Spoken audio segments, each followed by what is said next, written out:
Hello everyone, कैसे हैं आप सभी लोग। आई होप लॉकडाउन के इस समय को आप अच्छी तरह से यूटिलाइज कर रहे होंगे। इसको प्रोडक्टिवली यूटिलाइज कीजिए। ठीक है, आज मैं आपके लिए होमोनिम्स और पेरोनिम्स की न्यू सीरीज लेकर आई हूँ। देखिए, इसको होमोनिम्स और पेरोनिम्स मत समझिए, इसको सिर्फ एक वोकेबलरी समझिए, एक शब्द समझिए, वर्ड मीनिंग समझिए, सिंपल सा। अगर आपको होमोनिम्स और पेरोनिम्स समझने में थोड़ी सी प्रॉब्लम हो रही है या फिर लग रहा है कि ये कौन से वर्ड्स हैं, तो छोड़िए उनको, सिर्फ इतना ध्यान दीजिए ये एक वोकेबलरीज हैं। राइट, तो मैं इन स्पेशल वर्ड्स को लेकर आई हूँ जो ऑफन लोग समझने में प्रॉब्लम होती है। कुछ ऐसे वर्ड्स हैं जिसमें डिफरेंस है, स्लाइट डिफरेंस है, लेकिन प्रॉब्लम होती है कहाँ यूज़ करें कहाँ ना यूज़ करें।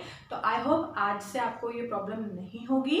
और ऐसी और वीडियोस को देखने के लिए मेरे चैनल को सब्सक्राइब जरूर कीजिएगा और अगर पसंद आए तो लाइक भी कीजिएगा। ठीक है, आज का हम शुरू करते हैं। सबसे पहले है कॉर्प्स, कॉर्प्स, केरकास एंड कैडेवर। ठीक है, फर्स्ट सेट है। देखिए, सबसे पहले मैं इन तीन वर्ड्स की बात करती हूँ, कॉर्प्स, केरकास एंड कैडेवर। देखिए, कॉर्प्स क्या होता है? कॉर्प्स वो होता है, ये एक मृत शरीर की ही बात हो रही होती है, लेकिन ये खासकर ह्यूमन बीइंग की होती है, इंसान की मृत शरीर की बात होती है। तो अगर मैं कहीं पे कह रही हूँ आई सॉ अ कॉर्प्स, मैंने कॉर्प्स देखा, तो इसका मतलब मैं एक ऐसे मृत शरीर की बात कर रही हूँ जो कि एक मानव का है, जो कि एक इंसान का है। राइट, नेक्स्ट है केरकास। केरकास एक ऐसा मृत शरीर है जो कि किसी एनिमल का है। तो अगर मैंने कहा आई सॉ अ केरकास, जो जानकार है वो समझ जाएगा केरकास मतलब जरूर किसी जानवर की मृत शरीर को देखा है। तो कॉर्प्स मतलब dead body of a human being and carcass means dead body of animal. The next word is cadaver.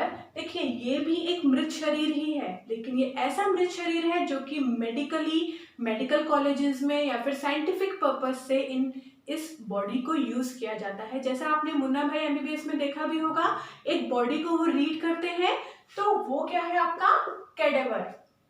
Right, dead body use for medical purpose, medical students study करने के लिए और जानकारी लेने के लिए उस डेड बॉडी को पढ़ते हैं। राइट, तो कैडेवर होता है dead body use for medical purpose. चलिए, अब इस कॉर्प्स में आते हैं। जब मैंने इस कॉर्प्स में से ई को रिमूव कर दिया, तो इस कॉर्प्स का मतलब क्या होता है?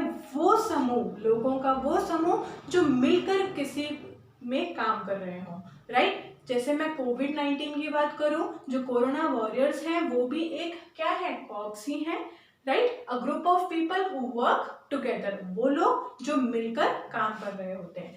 तो देखिए, ये तीनों ही डेड बॉडी की बात हो रही होती है, dead body of human, dead body of animal and cadaver means dead body used for medical purpose. और ये कोई डेड बॉडी नहीं है, जब ई हट गया तो डेड बॉडी नहीं बची, ये एक जीवित लोगों का समूह है जो कि मिलके काम कर रहे होते हैं।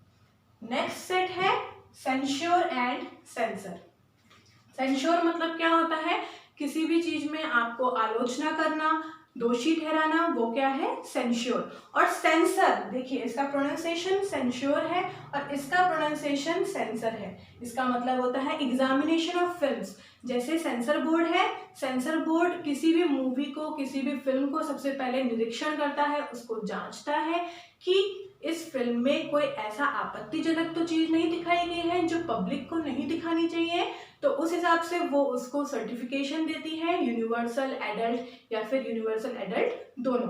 तो ये आपका सेंसर, एग्जामिनेशन ऑफ फिल्म्स, और ये सेंसर है जिसका मतलब है ब्लेम और क्रिटिसाइज करना, मतलब कि दोषी ठहराना या फिर आलोचना करना। राइट, नेक्स्ट वर्ड बहुत ही इंपॉर्टेंट है, डिनाई और रिफ्यूज। डिनाई मतलब क्या होता है? किसी भी आरोप या सच्चाई को स्वीकार करने से मना करना। देखिए, डिनाई और रिफ्यूज दोनों का ही मतलब होता है मना करना, लेकिन डिनाई का मतलब होता है किसी भी एलिगेशन, एलिगेशन मतलब आरोप लगाना, या किसी भी सच्चाई को स्वीकार करने से जब हम मना कर देते हैं तो वो हो जाता है डिनाई।